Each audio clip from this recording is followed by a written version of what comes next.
Halo para kamu ibu, pecinta fandom Boku no Pico di seluruh Nusantara. Nah, seperti apa yang ada pada judul video kita kali ini, Mimin bakal merekomendasikan ke kalian beberapa Meteor Manual lagi part selanjutnya guys, yang bagus dan wajib banget buat kalian baca. Tapi sebelum kita lanjut ke videonya, buat kalian yang baru gabung atau baru mampir ke channel ini, bantu support channel ini dengan cara klik tombol like, tombol subscribe, dan juga komen video ini, agar kedepannya video-video dari Mimin tuh dapat terus menghibur kalian. Dan gak perlu berlama-lama lagi, langsung aja kita gas ke videonya.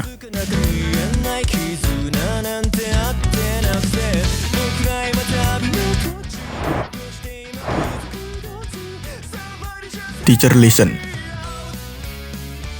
Kang Soobin adalah orang yang terkenal sebagai berandalan di sekolahnya. Ia sering merokok di sekolah dan sering dihukum. Ia sangat terkenal dan disukai di kalangan wanita di sekolahnya, tetapi Soobin sama sekali tidak tertarik dengan itu semua. Karena semenjak ia menyukai guru matematika cantik yang mengajar, dia menjadi lebih dewasa dan terlihat seperti tidak berandalan lagi. Bahkan teman-temannya sampai heran mengapa ia bisa menjadi seperti sekarang. Sampai pada saat ia memiliki masalah dengan guru olahraga, karena ingin menyelamatkan guru matematika yang ia sukai. Soobin dikeluarkan dari sekolah. Tetapi beberapa tahun kemudian, ia menjadi seorang guru online matematika yang sangat terkenal. Tidak disangka, Soobin bisa bertemu kembali dengan guru matematika yang ia sukai dulu.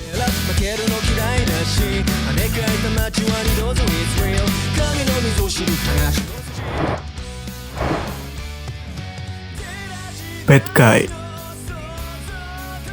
Pada saat masih di sekolah menengah dulu, Dong Hyun yang selalu dibully oleh komplotan Mirai, wanita yang selalu menguasai semuanya di sekolah.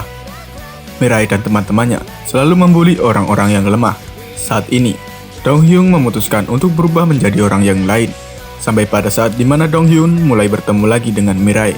Tetapi Mirai tidak mengenalinya karena Dong Hyun sudah banyak berubah.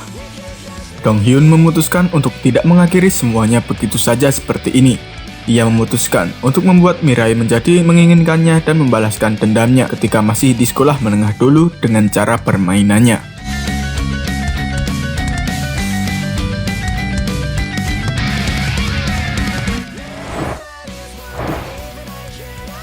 Punishment for Bad Girls. Lee Dong-un adalah karyawan di salah satu perusahaan terbesar di Korea. Ia adalah karyawan yang sangat cepat dipromosikan atas keahliannya. Di usianya yang masih 30-an, ia sudah menjadi kepala departemen di perusahaan tersebut. Suatu saat, ia bertemu lagi dengan para gadis-gadis nakal yang menyiksanya di kampusnya dulu, yang ternyata mereka juga bekerja di satu perusahaan yang sama dengannya. Kisah balas dendam yang mengasihkan dari seorang pria yang dulu kehilangan segalanya karena dibully oleh gadis-gadis nakal 10 tahun yang lalu pun dimulai guys.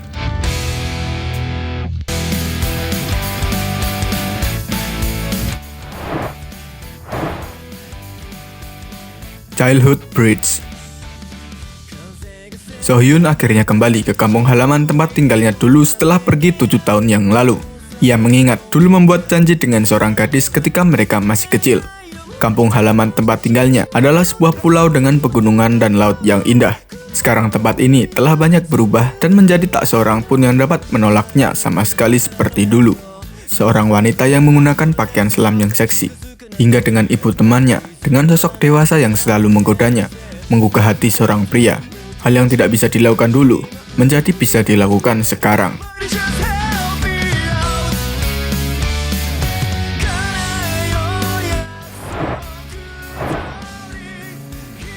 Sold Out Girl.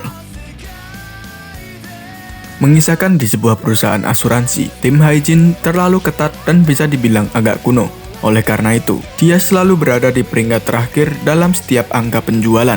Sampai pada saat seorang sales perempuan pendatang baru bernama Miho, yang selalu saja cekcok dan bentrok dengan hygiene, yang tidak fleksibel. Bahkan untuk hal-hal yang bisa dibilang masalah kecil saja. Bisa dibilang ini adalah kisah kantor antara seorang gadis sales care yang menjual dan menawarkan setiap asuransi, dan antara bosnya yang terlalu ketat. Review sedikit dari Mimin nih. Karena manualnya sudah end, buat yang nggak kuat baca NTR, tidak disarankan untuk membaca. Tetapi santai aja guys. MC di sini bakalan glow up dan melakukan revenge. Pulau memang cukup berat di awal cerita, tetapi badai akan segera berlalu dan terlewati setelah itu.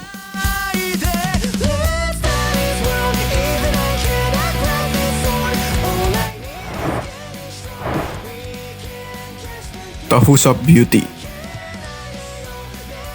Juyung diusir dari rumahnya di Seoul oleh kedua orang tuanya karena apa yang terjadi antara dia dan guru belajarnya. Setelah diusir dari rumah oleh kedua orang tuanya, ia bertanya kepada gurunya di mana tempat asal gurunya. Dan tanpa pikir panjang, Juyung langsung pergi merantau ke kampung asal gurunya tersebut. Di tempat itu, Juyung menemukan sebuah lowongan pekerjaan dan tanpa pikir panjang, ia langsung bekerja di sebuah restoran tahu di sebelah pantai wisata yang indah. Dan yang lebih indahnya lagi, pemilik dari restoran tahu tersebut adalah perempuan yang sangat cantik yang sudah memiliki 2 anak. Jung-ye si pemilik restoran sangat perhatian dengan Juyung. Hal tersebut membuat Juyung betah bekerja di sana. Sampai pada saat kedua anak perempuan Jung-ye datang untuk berlibur di situ. Setiap kali membuat tahu di restoran tersebut, cuaca terasa menjadi semakin panas setiap harinya.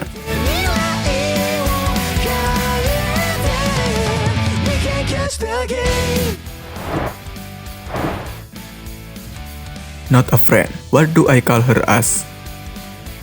Pada saat malam Natal, Kyunwoo tepat berusia 21 tahun, dan Kyunwoo yang masih single seperti hari-hari biasanya, sama sekali tidak memikirkan saran dari teman masa kecilnya yang bernama Haru untuk menghabiskan malam Natal bersama. Mereka berdua mengingat-ingat kalau dulu mereka pernah berjanji untuk saling membantu jika mereka berdua masih single di usia 22 tahun. Di malam Natal itu, pakaian erotis teman perempuan masa kecilnya dan pakaian dalam seksi yang terlihat menggoda membuat teman perempuannya terlihat seperti orang lain saja. Jantung Kyunwoo mulai terpacu, seolah-olah dia akan meledak saat melihat godaan dari Haru yang seolah-olah sudah melewati batas.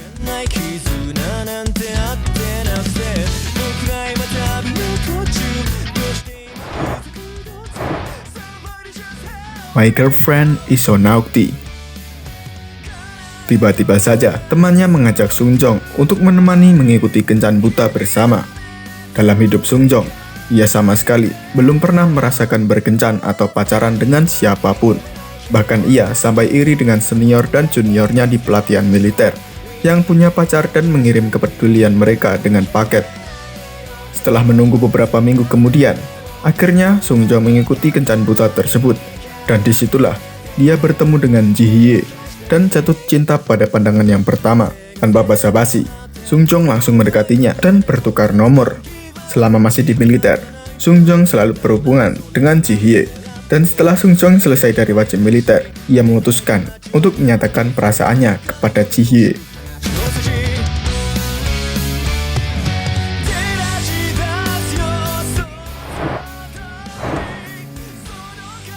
Workplace Romance. Ucapkan selamat tinggal pada perburuan pekerjaan yang tidak berakhir. Hari-hari yang menyenangkan dan bersemangat ada di depan. Ini merupakan hari-hari yang menyenangkan. Ini merupakan hari pertama Kim Dong-hyuk bekerja di DN Group, salah satu perusahaan yang paling berpengaruh di Korea. Karyawan perusahaan tersebut kebanyakan berisikan perempuan dan mereka memutuskan untuk mengadakan pesta penyambutan karyawan baru. Di pesta tersebut, ternyata bosnya juga datang ke acara tersebut. Dan tidak disangka, bos di perusahaan itu ternyata adalah pembulinya waktu masih di sekolah menengah dulu, yang bernama Hye Jun. Kim Dong-hyuk yang berusaha untuk mencari tahu kelemahannya. Dan kehidupan kantor, Dong-hyuk dan rekan kerjanya yang cantik sekarang pun akan dimulai.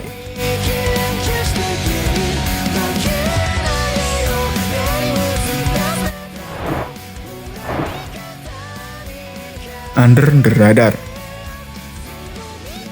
Sung Jun adalah seorang instruktur senior renang yang sama sekali tidak peduli dan hanya peduli dengan urusan gadis-gadis cantik. Dan Myung Jin adalah instruktur muda yang menghabiskan hari-harinya hanya untuk memungut sampah karena ulah seniornya yang idiot. Myung Jin jatuh cinta dengan seorang perempuan cantik bernama Yura, di mana dia memasuki sekolah sebagai pembuli. Dan setelah itu, Myung Jin melihat Yura yang mulai digoda oleh Sung Jun. Hal ini seperti bak duri menusuk matanya. Di bawah dinginnya kolam renang, dan permainan cinta rahasia pun dimulai, guys.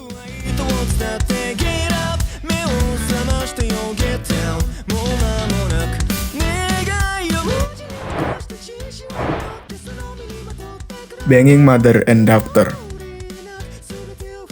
Min Guk yang berhenti menjadi seorang mahasiswa, dan sekarang ia sudah selesai melakukan wajib militer. Tetapi setelah pulang dari wajib militer, ia malah susah untuk mencari pekerjaan dan tempat tinggal. Tiba-tiba saja, Ia bertemu dengan teman masa kecilnya dan menawarkan Min-guk untuk tinggal bersama mereka saja. Sekarang Min-guk tinggal bersama dengan teman masa kecilnya yang cantik dan ibunya yang sangat menggoda. Setelah beberapa bulan, Min-guk kesusahan untuk mencari tempat tinggal. Mereka bertiga menjalani kehidupan yang baik bersama seperti keluarga. Tetapi keadaan mulai berubah ketika Min-guk mulai menjalani kehidupan yang cukup aneh, namun mengasihkan yang diawali oleh ibu temannya tersebut.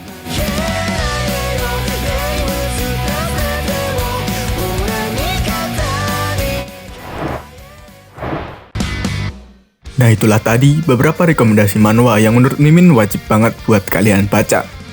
Cukup sampai segitu dulu yang dapat Mimin sampaikan. Jika ada salah kata dalam penyampaiannya, mohon dimaafin. Dan sampai di akhir video, gue Mimin Wanime Don't Care pamit undur diri. See you di next video guys.